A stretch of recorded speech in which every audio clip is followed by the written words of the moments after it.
After experiencing a bird's eye view of the Ipswich area, I'm now back down to earth and at a spot that's a little bit more my scene, doing something I know a little bit more about. Mate!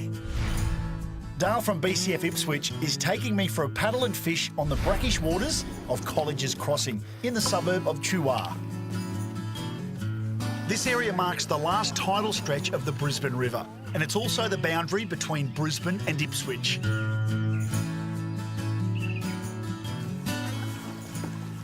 How pretty is this? It's not bad, isn't it? Yeah. So Dale, this is all brackish water? Yeah, definitely, mate. So brackish is a mixture of fresh and salt water. So up in this part of the river here, we'll encounter species such as bass on your freshwater side, tarpon as well.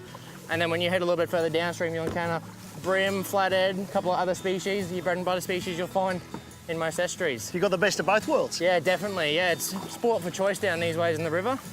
Ah, it's a beautiful part of the world, mate.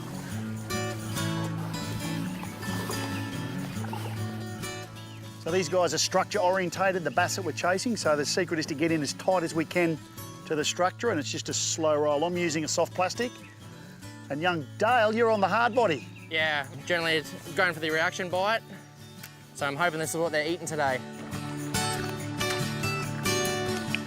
You're used to seeing the big man offshore reeling in some monsters, which is of course a challenge, but you might be surprised to know that I find kayak fishing just as challenging. I guess, Dale, the beauty of doing all this in a kayak, sneak up on the fish. Yeah, definitely. That's what it's all about. I generally prefer this style of fishing on the bass. Bass can be a very flighty fish. The kayak sneaking up on them is definitely a better option in my book than the boat. Plus, it gives you a bit of exercise as well. Yeah, definitely. A little tip if you are fishing with plastics, make sure that they're always straight on the hook. Casting in with the light line and the light gear on the weeds, etc., may pull that plastic off its position, so readjust, make sure it's nice and straight, and then make your cast into the structure. So for a fella that fishes this area regularly, how long are you giving an area? Like how many casts to a bit of structure that you think could be holding a bass? Well, it's hard to say. Every day is different. I've had plenty of instances where I've sat there for 20 minutes on one snag, casted, and then all it took was a lure change, sometimes even just the same lure but a colour change, and it resulted in a fish straight away. So even though the fish are there, they've still got to be wanting to bite as well.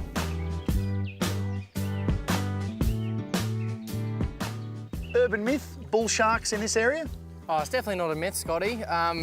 We have actually a quite good number of them in the river. Generally, they're all juveniles. You generally don't see a fish over 1.5 meters. I've targeted them a couple of times up here and had good success targeting them. Are we a chance of getting one to maybe tow us back to the ramp? Oh, maybe, if you hook a bass and leave it in the water long enough. We'll get towed all the way home. Yeah, definitely, you never know. You just get days when nothing bites, and a good fisherman knows when to call it. Oh, well, Dale, not to worry, but as most fishermen know, when plan A fails, go to plan B. It's always good to have a good plan B, Scotty. Ipswich is a great place to get extreme. If you want more information about today's show, head to discoveripswich.com.au. And this is Plan B, Colleges by the River with owner Mike Darcy. Now, visiting Ipswich and getting to experience a few of the extreme activities has given the big man a bit of an appetite. But Mike, bit of hell or high water if you have a little last few years? Yeah, no, we've been here since 2007 and happened to be here, unfortunately, during the great flood of 2011 that absolutely wiped everything off the park. It was just one huge mud bank. But you're back. We're back. It took 2 years, but we're back. Who needs to catch a fish? Have a look at the tucker. Yeah, let's get into it.